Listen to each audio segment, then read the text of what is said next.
Hello दोस्तों, आज की नई वीडियो में आपका फिर से स्वागत है। आज की वीडियो में हम पढ़ने वाले हैं आज का नया टॉपिक किरचॉफ का नियम। किरचॉफ का नियम किसे कहते हैं? यहाँ पर वैज्ञानिक किरचॉफ ने धारा तथा वोल्टता के संबंध में दो नियम प्रतिपादित किए जिन्हें हम किरचॉफ के नियम से जानते हैं। क्लियर है? इस पर सबसे पहला नियम है किरचॉफ का प्रथम नियम, इसे हम धारा नियम भी कहते हैं। और यहाँ पर दूसरा नियम है किरचॉफ का द्वितीय नियम, इसे हम वोल्टता नियम के नाम से भी जानते हैं। क्लियर है? तो यहाँ पर सबसे पहले पढ़ेंगे हम किरचॉफ का प्रथम नियम। किरचॉफ का प्रथम नियम क्या कहता है? इस नियम के अनुसार किसी भी परिपथ में किसी संधि पर मिलने वाली समस्त धाराओं का बीजगणितीय योग शून्य होता है। एक बार फिर से समझेंगे। किरचॉफ के प्रथम नियम के अनुसार किसी भी परिपथ में संधि पर मिलने वाली समस्त धाराओं का बीजगणितीय योग शून्य होता है। क्लियर है? तो यहाँ पर देखेंगे संधि किसे कहते हैं। जहाँ पर दो या दो से अधिक धाराएं आकर मिलती हैं उसे हम संधि कहते हैं। यहाँ पर मान के चलेंगे ये हमारी धाराएं हैं। क्लियर है? और जहाँ पर ये मिल रही हैं उसे कहेंगे हम संधि। क्या कहेंगे? इसे हम संधि कहेंगे। क्लियर है? मान के चलेंगे यहाँ पर ये संधि की ओर आ रही है, ये धारा, ये संधि से दूर जा रही है I2, ये भी संधि से दूर जा रही है I3, और ये संधि की ओर आ रही है I4, और ये संधि से दूर जा रही है I5। अगर हम इसकी बात करें कि किरचॉफ का प्रथम नियम क्या कहता है, तो किरचॉफ के प्रथम नियम के अनुसार संधि पर किसी भी परिपथ की संधि पर मिलने वाली समस्त धाराओं का बीजगणितीय योग कितना होता है? शून्य होता है। यानी कि सिग्मा आई बराबर कितना होता है? सिग्मा आई बराबर होता है 0। किरचॉफ के प्रथम नियम के अनुसार, एक बार फिर से समझेंगे कि किरचॉफ के प्रथम नियम के अनुसार किसी भी परिपथ की संधि पर मिलने वाली समस्त धाराओं का बीजगणितीय योग कितना होता है? शून्य होता है। और अगर हम इसकी चिन्ह परिपाटी की बात करें, किसकी बात करें? अगर हम इसकी चिन्ह परिपाटी की बात करें तो इसकी चिन्ह परिपाटी क्या कहती है? संधि की ओर आने वाली समस्त धाराएं धनात्मक ली जाती हैं तथा संधि से दूर जाने वाली समस्त धाराएं ऋणात्मक ली जाती हैं। तो यहाँ पर देखेंगे ये संधि की ओर आ रही है तो इसे लेंगे हम धनात्मक I1। ये संधि से दूर जा रही है तो इसे लेंगे हम ऋणात्मक I2। ये संधि से दूर जा रही है तो इसको भी हम माइनस का लेंगे I3। ये संधि की ओर आ रही है प्लस का लेंगे I4, और ये संधि से दूर जा रही है तो इसको भी हम माइनस का लेंगे I5। इसका बीजगणितीय योग कितना होता है? शून्य होता है। अगर हम इसे दूसरे तरीके से लिखें तो हम लिख सकते हैं I1 प्लस I4, माइनस वालों को सभी को उधर भेज देंगे तो ये हो जाएगा प्लस का इधर आके I2, और ये भी उधर जाके प्लस का हो जाएगा I3, और ये भी उधर जाके प्लस का हो जाएगा I5। इसका मतलब ये है कि हम कह सकते हैं, दूसरे शब्दों में हम क्या कह सकते हैं कि संधि की ओर आने वाली समस्त धाराओं का बीजगणितीय योग संधि से दूर जाने वाली समस्त धाराओं के बीजगणितीय योग के बराबर होता है। एक बार फिर से समझेंगे कि संधि की ओर आने वाली समस्त धाराओं का बीजगणितीय योग संधि से दूर जाने वाली समस्त धाराओं के बीजगणितीय योग के बराबर होता है। यह कहता है हमारा किरचॉफ का प्रथम नियम। एक बार फिर से समझेंगे कि किरचॉफ का प्रथम नियम क्या कहता है। किरचॉफ के प्रथम नियम के अनुसार किसी भी परिपथ में किसी संधि पर मिलने वाली समस्त धाराओं का बीजगणितीय योग कितना होता है? समस्त धाराओं का बीजगणितीय योग शून्य होता है। अगर हम इसकी चिन्ह परिपाटी की बात करें तो इसकी चिन्ह परिपाटी कहती है कि संधि की ओर आने वाली समस्त धाराएं धनात्मक तथा संधि से दूर जाने वाली समस्त धाराएं ऋणात्मक ली जाती हैं। तो यहाँ पर I1 और I4 संधि की ओर आ रही हैं तो इनको हमने धनात्मक लिया है, तथा I2, I3 और I5 संधि से दूर जा रही हैं तो इनको हमने ऋणात्मक लिया है। अगर इनको पक्षांतर कर देंगे तो ये इतना आ जाएगा। तो दूसरे शब्दों में हम कह सकते हैं कि संधि की ओर आने वाली समस्त धाराओं का बीजगणितीय योग संधि से दूर जाने वाली समस्त धाराओं के बीजगणितीय योग के बराबर होता है। यह होता है किरचॉफ का प्रथम नियम। अगर हम इसमें नोट में लिखना चाहें तो हम लिख सकते हैं कि किरचॉफ का प्रथम नियम आवेश संरक्षण के सिद्धांत पर आधारित है। इसे धारा नियम भी कहा जाता है और कहीं कहीं पर इसे संधि नियम भी कहते हैं। क्लियर है। अब हम पढ़ेंगे किरचॉफ का द्वितीय नियम। क्या पढ़ेंगे? किरचॉफ का द्वितीय नियम, जिसे हम वोल्टता नियम भी कहते हैं। सबसे पहले हम हेडिंग बनाएंगे किरचॉफ का द्वितीय नियम। किरचॉफ का द्वितीय नियम क्या कहता है? किसी भी परिपथ में प्रत्येक बंद पास या लूप, ये हमारा बंद पास या जिसे हम लूप भी कह सकते हैं। क्लियर है।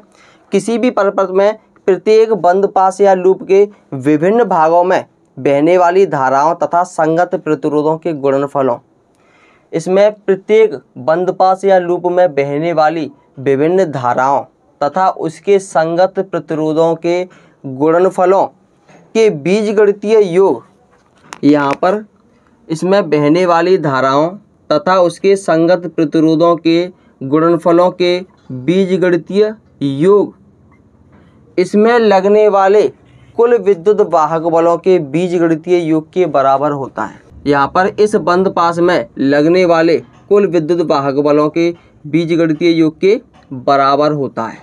यह होता है किरचॉफ का द्वितीय नियम। एक बार फिर से समझेंगे कि इस बंद पास या लूप में जितनी भी धाराएं प्रवाहित हो रही हैं, उसके संगत यानी कि उसके पास में जितने भी प्रतिरोध हैं, उनके गुणनफलों का बीजगणितीय योग इस बंद पास में लगने वाले प्रत्येक सेल के विद्युत वाहक बलों के बीजगणितीय योग के बराबर होता है। यह होता है किरचॉफ का द्वितीय नियम। इस नियम को लगाने से पहले हमें कुछ शर्तें मालूम होनी चाहिए। जैसे कि अगर हम धारा की दिशा में चल रहे हैं, मान के चलेंगे ये हमारा कोई प्रतिरोध है। क्लियर है। और हमारी धारा इस दिशा में बह रही है और हम भी इसी दिशा में जा रहे हैं, तो हम विद्युत धारा और उसके संगत प्रतिरोध का जो गुणनफल लेंगे वो कैसा लेंगे? पॉजिटिव लेंगे। क्लियर है। अगर यही प्रतिरोध इस प्रकार का है और इसमें धारा भी इसी दिशा में बह रही है, लेकिन अगर हम इस दिशा में इसके विपरीत दिशा में जा रहे हैं, मतलब हम धारा के विपरीत दिशा में जा रहे हैं, उस कंडीशन में हम इनका जो गुणनफल लेंगे वो कैसा लेंगे? नेगेटिव लेंगे। क्लियर है। इसका मतलब ये है कि धारा की दिशा में चलने पर विद्युत धारा और उसके संगत प्रतिरोधों का गुणनफल पॉजिटिव लेंगे तथा विद्युत धारा के विपरीत दिशा में चलने पर इनका गुणनफल नेगेटिव लेंगे। क्लियर है। और अगर हम ऐसे चल रहे हैं और यहाँ पर कोई भी सेल है, ये है धन टर्मिनल और ये है ऋण टर्मिनल, और हम ऐसे चल रहे हैं, हमारे सामने अगर धन टर्मिनल आ गया यानी कि प्लस की प्लेट आ गई, तो हमें जो विद्युत वाहक बल लेना है वो माइनस वाला लेना है। क्लियर है। और अगर हम ऐसे चल रहे हैं,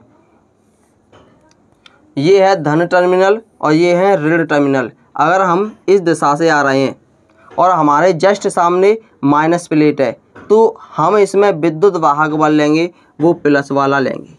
मतलब अगर हमारे सामने प्लस प्लेट आती है यानी कि धन टर्मिनल आता है, तो हम जो विद्युत वाहक बल लेंगे वो नेगेटिव लेंगे, और अगर हमारे जस्ट सामने माइनस टर्मिनल आता है तो उस कंडीशन में जो हम विद्युत वाहक बल लेंगे वो पॉजिटिव लेंगे। क्लियर है। अब यहाँ पर अगर हम इसको दो भागों में बांट दें, ये हो गया हमारा पहला बंद पास और ये हो गया हमारा दूसरा बंद पास, तो इसको लेंगे हम ए मान लेंगे, यहाँ पर बी मान लेंगे, यहाँ पर सी, यहाँ पर डी, यहाँ पर ई और यहाँ पर एफ मान लेंगे। क्लियर है। तो सबसे पहले हम लेंगे बंद पास A B C D A में। यहाँ पर हमने लिख दिया है बंद पास A B C D A में, तो हम इस दिशा में जा रहे हैं ऐसे। ए से बी तक ऐसे जा रहे हैं, तो हमारे जस्ट सामने क्या आ रहा है, प्लस चार्ज आ रहा है, यानी कि प्लस प्लेट आ रही है हमारे जस्ट सामने। तो हम जो विद्युत वाहक बल लेंगे वो कैसा लेंगे, इसे माइनस का लेंगे। तो यहाँ पर ये तो लिख दिया हमने माइनस का, क्लियर है। और हम इस दिशा में जा रहे हैं, विद्युत धारा इस दिशा में आ रही है, इसका मतलब ये है कि इनका जो गुणनफल लेंगे वो कैसा लेंगे, हम इनका गुणनफल भी माइनस का लेंगे। क्यों? क्योंकि हम विद्युत धारा के विपरीत दिशा में जा रहे हैं, बराबर इनका जो गुणनफल लेंगे I1 R1, ये भी हम माइनस का लेंगे। अब आ गए हम नीचे की तरफ ऐसे, अब हम धारा की दिशा में जा रहे हैं, तो इनका जो गुणनफल लेंगे अब कैसा लेंगे, हम पॉजिटिव लेंगे। कैसा लेंगे, अब हम लेंगे पॉजिटिव, यानी कि I2 R2। अब यहाँ से हम यहाँ तक आ गए, हमारे जस्ट सामने ऋण टर्मिनल आ गया, इसका मतलब ये है कि विद्युत वाहक बल लेंगे वो पॉजिटिव लेंगे। ये हो गया हमारा E2। इसको हम लिख सकते हैं कि I2 R2 minus I1 R1 equal to E2 minus E1। ये हो गया हमारा बंद पास ABCDE के लिए। अब हम यहाँ पर लिखेंगे बंद पास DCEFD में, बंद पास DCEFD में। तो यहाँ पर देखेंगे कि हम इधर जाएंगे तो हमारे सामने धन टर्मिनल आ रहा है। कैसा टर्मिनल आ रहा है, धन टर्मिनल आ रहा है। तो हम जो विद्युत वाहक बल लेंगे वो लेंगे हम माइनस का। तो यहाँ पर लिखेंगे माइनस के E2, और चूँकि हम धारा के विपरीत दिशा में जा रहे हैं तो इनका जो गुणनफल लेंगे वो लेंगे माइनस का। तो यहाँ पर लिखेंगे माइनस के I2 R2। क्या लिखेंगे, माइनस के I2 R2। और अगर हम आगे देखेंगे तो यहाँ पर हम धारा के विपरीत दिशा में जा रहे हैं। किधर जा रहे हैं, धारा के विपरीत दिशा में जा रहे हैं। तो यहाँ पर भी हम इनका जो गुणनफल लेंगे वो लेंगे हम माइनस वाला। कैसा लेंगे, माइनस वाला गुणनफल लेंगे। अगर हम यहाँ पर धारा देखें कि धारा कितनी प्रवाहित हो रही है, I1 प्लस I2, तो यहाँ पर लिखेंगे माइनस I1 प्लस I2। और प्रतिरोध कितना है, प्रतिरोध है R3, तो लिखेंगे R3। अगर हम यहाँ से माइनस चिन्ह कॉमन ले लें तो लिखेंगे माइनस I1